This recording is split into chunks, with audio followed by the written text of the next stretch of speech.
ಅಕ್ಕಿ ಬೆಲ್ಲದ ಹಾಲು ಬಾಯಿ ತೋರ್ಸೋಣ ಅಂತ ಇದೀವಿ. ಆಹಾಹಾಹಾಹಾ. ನೋಡಿ ಅವ್ರ ಬಾಯಿಂದ ಅದು ಮುತ್ತು ಉದುರ್ದಂಗೆ ಉದುರ್ತಾ ಇದೆ. ಆ ವರ್ಡ್ ಅಕ್ಕಿ ಹಾಲ್ಬಾಯಿ ಅಂತ ಅದು ಕೇಳಿದ ತಕ್ಷಣ ನಮ್ಮ ಬಾಯಲ್ಲಿ ನೀರು ಬರ್ತದೆ. ಈ ತಡ ಮಾಡೋದಕ್ಕೆ ಶುರು ಹಚ್ಕೊಂಡ್ಬಿಡೋಣ. ಓ ಖಂಡಿತ. ಈಗ ನಮ್ಮ ನೀವೇ ಹೇಳ್ದಂಗೆ ಪುರಾತನ ಶೈಲಿಯ ಹಾಲ್ಬಾಯಿ, ಅಕ್ಕಿ ಹಾಲ್ಬಾಯಿ, ತೆಂಗಿನಕಾಯಿ ಅಕ್ಕಿದು ಹಾಲ್ಬಾಯಿ ಮಾಡಬೇಕು ಅಂತ ನಾನು ನಿಮಗೆ ತೋರಿಸಿ, ನೀವು ಕಲ್ತು ಹಳೆ ಕಾಲದನ್ನ ಕಲ್ತು ಮಾಡಬೇಕು ಅಂತ ನನಗೆ ತುಂಬಾ ಇಷ್ಟ. ನೋಡಿ ಎಲ್ಲ ರೆಡಿಯಾಗಿ ಇಟ್ಕೊಂಡಿದ್ದೀನಿ. ಇವಾಗ ನಿಮಗೆ ತೋರಿಸ್ಕೊಡ್ತೀನಿ. ಎಷ್ಟು ಅಳತೆ ಮಾಡ್ತಿದ್ದೀವಿ? ಎಷ್ಟು ಅಳತೆ? ನಾನೊಂದು 2 ತೆಂಗಿನಕಾಯ್ದು ಹಾಲ್ಬಾಯಿ ಮಾಡ್ತಾ ಇದ್ದೀನಿ. 2 ತೆಂಗಿನಕಾಯಿ ಅದಕ್ಕೆ ಹಾಕೋ ಅರ್ಧ ಪಾವ್ ಅಕ್ಕಿ, ಅದನ್ನೆಲ್ಲ ನಿಮಗ್ ತೋರಿಸ್ತೀನಿ ಇವಾಗ. ಅರ್ಧ ಪಾವ್ ಅಕ್ಕಿ, 2 ತೆಂಗಿನಕಾಯಿ, 2 ಉಂಡೆ ಬೆಲ್ಲ. ಇದು ಹಸಿ ತೆಂಗಿನಕಾಯಿ ತುರಿದು ಇಟ್ಕೊಂಡಿದೀವಿ. ಅದಕ್ಕೆ ಕೊನೆಗೆ ಇಳಿಸೋವಾಗ ಈ ಬಾದಾಮಿ ಗೋಡಂಬಿ ಹಾಕಿದ್ರೆ ಇನ್ನು ಇದು ರುಚಿ ಮತ್ತಷ್ಟು ಹೆಚ್ಚತ್ತೆ. ಇದು ಬಾಣ್ಲೆಯಿಂದ ಬಿಟ್ಟು ಈಸಿಯಾಗಿ ಬರೋದಕ್ಕೆ ಸ್ವಲ್ಪ ತುಪ್ಪ ಹಾಕ್ಬೇಕು. ಆ ತುಪ್ಪನೂ ಇಟ್ಕೊಂಡಿದ್ದೀರಾ? ಆಮೇಲೆ ಈ ಬೆಲ್ಲನ ಏನ್ ಮಾಡ್ಬೇಕು? ಬೆಲ್ಲನ ಕುಟ್ಟಿ ಪುಡಿ ಮಾಡಿ ಇಟ್ಕೋಬೇಕು. ತೆಂಗಿನಕಾಯಿ ಹಾಕಿ ರುಬ್ಬಬೇಕು. ಮೊದಲನೇದಾಗಿ ರುಬ್ಕೊಂಬರೋಣ. ರುಬ್ಕೊಂಬಂದು ಆಮೇಲೆ ಬಾಣ್ಲೆಗೆ ಬೆಲ್ಲ ಅದು ಎಲ್ಲ ಹಾಕೊಂಡು ಗೊಟಾಯಿಸಿದ್ರೆ ಗಟ್ಟಿ ಬರುತ್ತೆ. ಈ ಅಕ್ಕಿನ ಸ್ವಲ್ಪ ನೆನೆ ಇಟ್ಕೊಂಡು ಅರ್ಧ ಪಾವ್ ಅಕ್ಕಿನ ಮುಕ್ಕಾಲು ಗಂಟೆ 1 ಗಂಟೆ ನೆಂದ್ರೆ ಈ ಅಕ್ಕಿ ಮೆತ್ತಗೆ ಚೆನ್ನಾಗಾಗತ್ತೆ. ಆಮೇಲೆ ತೆಂಗಿನಕಾಯಿ ಜೊತೆ ರುಬ್ಬೋದು. ಈಗ ಮುಕ್ಕಾಲು ಗಂಟೆ ಇಟ್ಬಿಡೋದು? ಇವಾಗ ಮುಕ್ಕಾಲು ಗಂಟೆ ಇಟ್ಬಿಡ್ಬೇಕಿದೆ.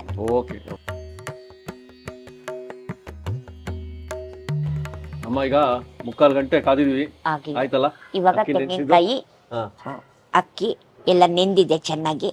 ಇವಾಗ ಇದೆರಡನ್ನೂ ಸೇರಿ ರುಬ್ತೀವಿ. ರುಬ್ಬಿ ನಿಮ್ಗೆ ಇದ್ ಮಾಡೋದು ತೋರಿಸ್ಕೊಡ್ತೀವಿ. ಅಕ್ಕಿ ಯಾವ್ದಾದ್ರು ಯಾವ್ದಾದ್ರು ನಾವು ಯೂಸ್ ಮಾಡಿರೋದು ಸೋನಾ ಮಸೂರಿ. ನಾವು ಸೋನಾ ಮಸೂರಿನೇ ಹಾಕಿದೀವಿ.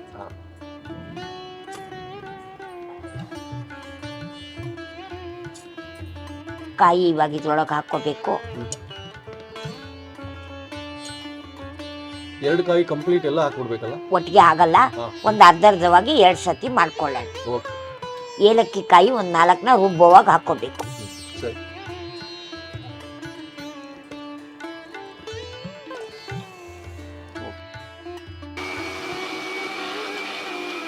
ಒಂದು ಭಾಗ ರುಬ್ಬಿಟ್ಕೊಂಡಿದೀವಿ. ಇಷ್ಟು ನುಣ್ಣಗಿರ್ಬೇಕಿದು. ಎಲ್ಲ ಬಾಂಡ್ಲೆಗೆ ಹಾಕೋಬೇಕು. ಇನ್ನೊಂದೊಬ್ಬೆ ರುಬ್ಬಿದ್ಮೇಲೆ ಅದನ್ನು ಇದಕ್ಕೆ ಹಾಕೋಬೇಕು.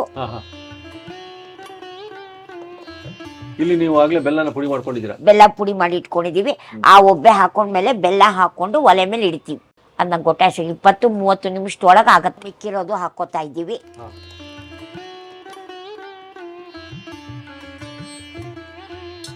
ಇವಾಗ ಈ 2 ಉಂಡೆ ಬೆಲ್ಲ ಕುಟ್ಟಿರೋದು ಹಾಕೋಬೇಕು.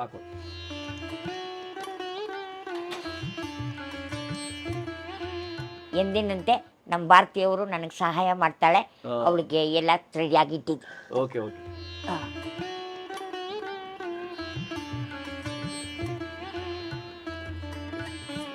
ಇದು ತಳ ಹಿಡಿದೆ ನಮಗೆ 20-25 ನಿಮಿಷಗಳ ಕಾಲ ಚೆನ್ನಾಗಿ ತಿರುಗಿಸ್ತಾ ಇರಬೇಕು, ಕೈ ಬಿಡದೆ. ಅದು ಬಹಳ ಇಂಪಾರ್ಟೆಂಟ್. ತಳ ಹಿಡಿದ್ಬಿಟ್ರೆ ಅದ್ರ ವಾಸನೆ ಬಂದ್ಬಿಡುತ್ತೆ.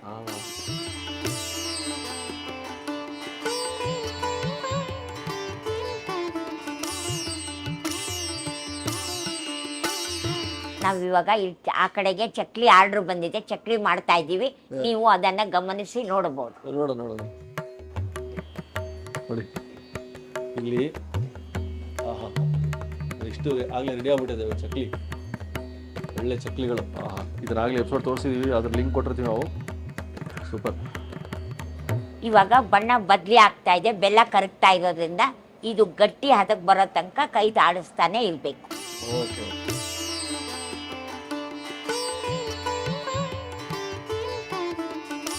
ಗಟ್ಟಿ ಆಗ್ತಾ ಇದೆ. ಇವಾಗ ತುಪ್ಪ ಹಾಕೊಂಡ್ರೆ ತಳ ಅಂಟೋದಿಲ್ಲ.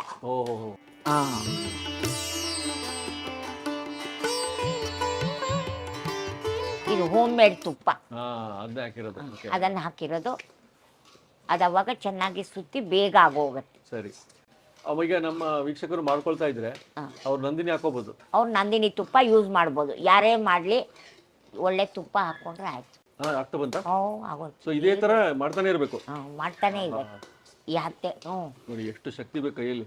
ಇವಾಗ ಬಾದಾಮಿ ಗೋಡಂಬಿ ಏಲಕ್ಕಿನ ಮತ್ತೆ ಪುಡಿ ಮಾಡಿ ಇಟ್ಕೊಂಡಿದ್ರೆ ಅದು ಇನ್ನೊಂದು ಚೂರು ಹದಕ್ಕೆ ಬಂದ್ಮೇಲೆ ಅದನ್ನ ಹಾಕ್ಬೇಕು. ಓಕೆ, ಇದನ್ನ ಪುಡಿ ಮಾಡಿ ಇಟ್ಕೋಬೇಕು. ಇದನ್ನ ಪುಡಿ ಮಾಡ್ಕೋಬೇಕು. ಇವಾಗ್ಲೇನೆ ಅದು ನೋಡ್ತಾ ಇದ್ರೆ ಬಾಯಲ್ಲಿ ನೀರು ಬರ್ತದೆ. ವೀಕ್ಷಕರೇ, ಯಾರಿಗಾದ್ರೂ ಬಾಯಲ್ಲಿ ನೀರು ಬರ್ತಾ ಇದ್ರೆ ದಯವಿಟ್ಟು ಕಾಮೆಂಟ್ ಅಲ್ಲಿ ಹಾಕಿ.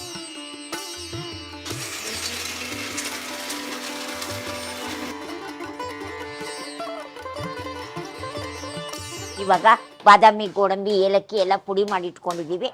ಇವಾಗ ಅದಕ್ಕೆ ಇದನ್ನ ಹಾಕಿದ್ರೆ ತುಂಬಾ ಒಳ್ಳೆ ರಿಚ್ ಆಗಿ ರುಚಿ ಚೆನ್ನಾಗಿರುತ್ತೆ. ಇವಾಗ ಬಾದಾಮಿ ಗೋಡಂಬಿ ಎಲ್ಲ ಹಾಕುವ ಸಮಯ.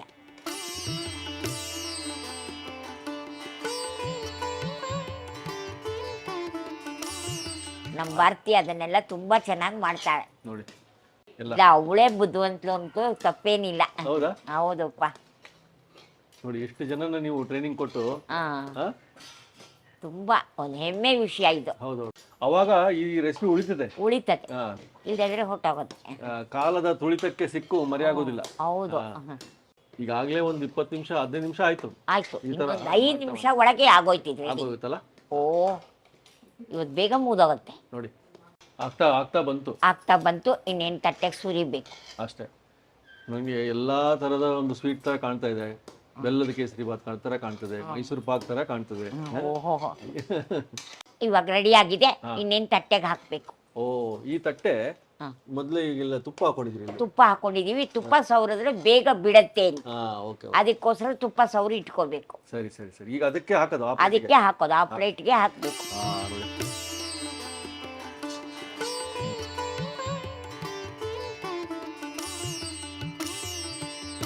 ತಳಕ್ಕೆ ತುಪ್ಪ ಬೇಕು. ಯಾತಕ್ಕೆ ಅಂದ್ರೆ ಈ ಪೀಸ್ಗಳು ಕ್ಲೀನಾಗಿ ಕಟ್ ಮಾಡಿ ಹೊರಗಡೆ ಬರೋದಿಕ್ಕೆ.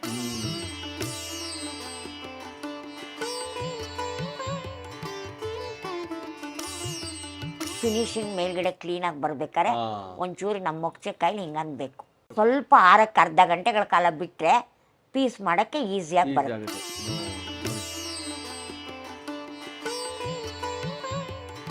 ಇದು ಸ್ವಲ್ಪ ಅರ್ಧ ಗಂಟೆ ಆರಿದ್ಮೇಲೆ ಕೊಯ್ದ್ರೆ ಸಣ್ಣ ಸಣ್ಣ ಪೀಸ್ ಆಗತ್ತೆ. ಅದನ್ನ ಎಲ್ಲರಿಗೂ ಕೊಡ್ಬೋದು. ಸೊ 20 ನಿಮಿಷ ಆಗಲಿ. ಇದು 20 ನಿಮಿಷ ಆರ್ಬೇಕು. ಅಷ್ಟೊತ್ತಿಗೆ ನನ್ನ ಗೆಳತಿ 30 ವರ್ಷದ ಸ್ನೇಹ ನಮ್ಮಿಬ್ಬರದು. ನಾವು ಬಹಳ ವರ್ಷಗಳಿಂದ ಒಟ್ಟಿಗೆ ಕೆಲಸ ಮಾಡ್ಕೊಂಡಿದ್ದೀವಿ. ಅದಕ್ಕೆ ಇವತ್ತು ಪರಿಚಯ ಮಾಡ್ಸೋಣ ಅಂತ ಅಂದ್ಬಿಟ್ಟು ಕರ್ಕೊಂಡಿದ್ದೀನಿ. 30 ವರ್ಷ ಜೊತೆಗಿದ್ದಾಳೆ. ಎಲ್ಲಾ ಕೆಲಸದಲ್ಲೂ ಸಹಾಯ, ಕಷ್ಟದಲ್ಲಿ ಸುಖದಲ್ಲಿ ಎಲ್ಲದರೊಳಗೂ ಸಹಾಯವಾಗಿದ್ದಾಳೆ. ಅವಳ ಹೆಸರು ಶಂಕರಾಂಬ ಅಂತ. ಇದೇ ಬೆಂಗಳೂರಿನವರು. ಇಲ್ಲೇ ಪ್ರಕಾಶ್ ನಗರದಲ್ಲಿ ಇದ್ಲು. ಇವಾಗ ವೆಸ್ಟ್ ಆಫ್ ಕಾರ್ಡ್ ರೋಡ್ ಹೋಗಿದ್ದಾಳೆ. ಒಬ್ಬ ಮಗ ಕಷ್ಟಪಟ್ಟು ಇಂಜಿನಿಯರಿಂಗ್ ಓದಿಸಿದಾಳೆ. ಒಳ್ಳೆ ಜರ್ಮನಿಲಿ ಕೆಲಸ ಮಾಡ್ಕೊಂಡಿದ್ದಾನೆ. ಎಲ್ಲ ಚೆನ್ನಾಗಿದೆ. ಇವಾಗ ಹಾಲ್ಬಾಯಿ ತಣ್ಣಗಾಗಿದೆ. ನಾವು ಇದನ್ನ ಕಟ್ ಮಾಡಿ ಎಲ್ಲರಿಗೂ ತಿನ್ನಲಿಕ್ಕೆ ಕೊಡ್ತಾ ಇದ್ದೀವಿ.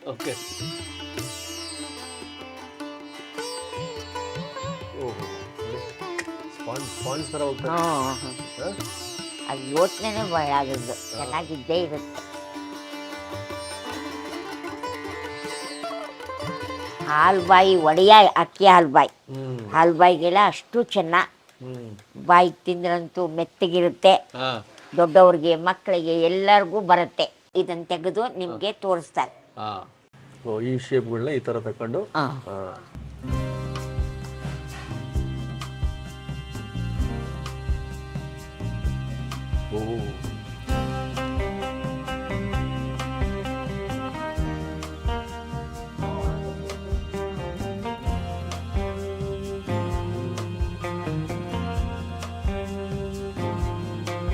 ಒಂದ್ ತಿಂದ್ರೆ ಸಫಿಶಿಯಂಟ್ ಆಗುತ್ತೆ. ಒಳ್ಳೆ ಹೈಟ್ ಇದೆ. ಹೈಟ್ ಬಂದಿದೆ. ಒಳ್ಳೆ ಇದು ಕೇಕ್ ತರ.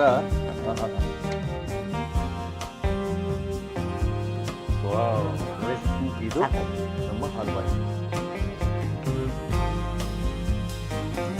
ನೋಡಿ.